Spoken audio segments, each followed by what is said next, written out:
Olá, meus queridos amigos, minhas amigas, eu espero encontrá-los bem com essa mensagem, que a graça de Deus esteja no seu coração e de toda a sua família. Queridos e queridas, hoje eu quero refletir com vocês sobre quem vive em nós. Quem é que nós deixamos alimentar o nosso coração e quem é a pessoa que nós deixamos transparecer no nosso dia a dia e em nossas atitudes. Para nos auxiliar nessa reflexão, eu quero ler com vocês o texto de Gálatas, que está no capítulo 2, no versículo de número 19 até o versículo 21, que assim diz: Pois quando procurei viver por meio da lei, ela me condenou.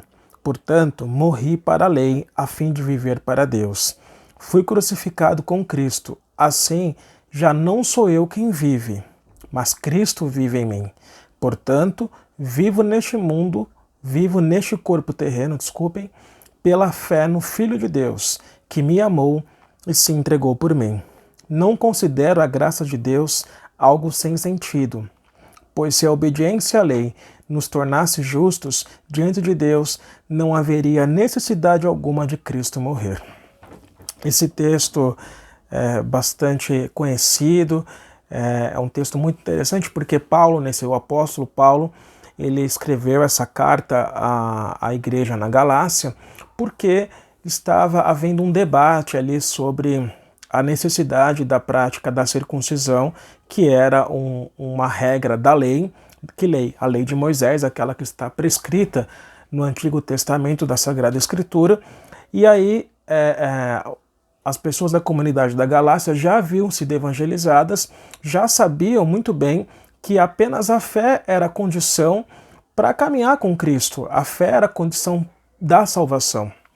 E aí a comunidade de alguma maneira, começa a regredir e começa a entender que é preciso algo a mais. Que algo a mais? A prática da circuncisão. Mas eu não vou me ater a esse ponto, só para dar um pano de fundo para você que talvez não conheça esse texto. Mas o que eu quero trazer para nossa reflexão é a fala de Paulo no versículo 20, que diz: Fui crucificado com Cristo, assim já não sou eu quem vive, mas Cristo vive em mim. Então Paulo disse isso depois de ter uma profunda experiência com o amor e com a graça de Deus. A graça, como você deve saber, que é o favor imerecido. Não há nada que você ou eu possamos fazer que vai mudar o favor de Deus na nossa vida. Então não é necessário nenhuma conduta nossa no sentido de obter essa graça de Deus. Não, porque ela já está em nós. Porque Ele nos deu a salvação por meio da fé em Jesus Cristo, por meio da graça, por meio do favor imerecido. Mas Paulo, quando disse isso, nas suas atitudes, no seu dia a dia, ele já transparecia as atitudes do Cristo. Então é esse ponto que eu quero trazer para a nossa reflexão hoje. Será que nas nossas atitudes nós podemos dizer que não sou mais eu quem vivo, mas Cristo vive em mim? Será que eu posso dizer isso no meu dia a dia? Será que as minhas atitudes convergem com a do Cristo? O que Paulo está dizendo é o seguinte: ele está dizendo que quando a pessoa está alicerçada na graça de Deus, as atitudes dela transparecem o Cristo, porque à medida que nós nos entregamos à graça de Deus, o nosso caráter vai se conformando ao caráter de Cristo. Então, a pergunta que fica para mim e para você hoje é: nós estamos transparecendo o Cristo com nossas atitudes? Ou será que nós estamos transparecendo atitudes que não estão em acordo com a postura de Cristo? Então, por exemplo, tenho conversado com muitas pessoas que estão magoadas com religião e tudo mais, porque foram feridas por outras pessoas, por pessoas que diziam e pregavam um Cristo, mas que suas atitudes não apresentavam o mesmo Cristo. Então a pergunta que fica é: será que eu estou mostrando esse Cristo, o Cristo que eu creio? E o que é? Qual é a mensagem? Qual é a postura desse Cristo?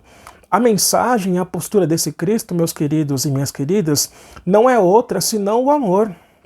Eu preciso expressar o amor. Um pouco mais à frente, no capítulo 5 desse mesmo livro de Gálatas, o apóstolo Paulo vai dizer que a atitude expressa o amor, ou seja, quem está ali alicerçado na graça de Deus, a pessoa está em comunhão com o Espírito e, portanto, ela expressa o amor em atitude. Então, o convite que fica para mim e para você hoje pode parecer repetitivo. Talvez você já tenha ouvido isso em muitos lugares, mas eu tenho que te dizer, você e eu precisamos expressar esse amor, para que um dia, quem sabe, a gente possa dizer que verdadeiramente Cristo vive em nós, e não que seja um discurso vazio. Cristo vive em mim, mas será que eu amo o meu próximo? Será que eu tenho discurso de ódio, discurso de exclusão? Será que eu tenho discurso de segregação, de separação? Será que eu me acho melhor porque tenho uma fé, porque frequento um determinado ambiente, porque tenho uma determinada profissão? Será que eu tenho isso? Então, se você tem essas atitudes, se nós temos essas atitudes, não transparecem o caráter de Cristo, mas o caráter de Cristo está em acolher, está em amar, está em você realmente demonstrar no seu dia a dia, com atitudes que você expressa esse amor do Cristo. Então, para esse início de semana, que fique no meu e no seu coração, que nós possamos transparecer esse amor do Cristo para dizer que Ele vive verdadeiramente em nós. Até a próxima, meus queridos e minhas queridas. Um abraço.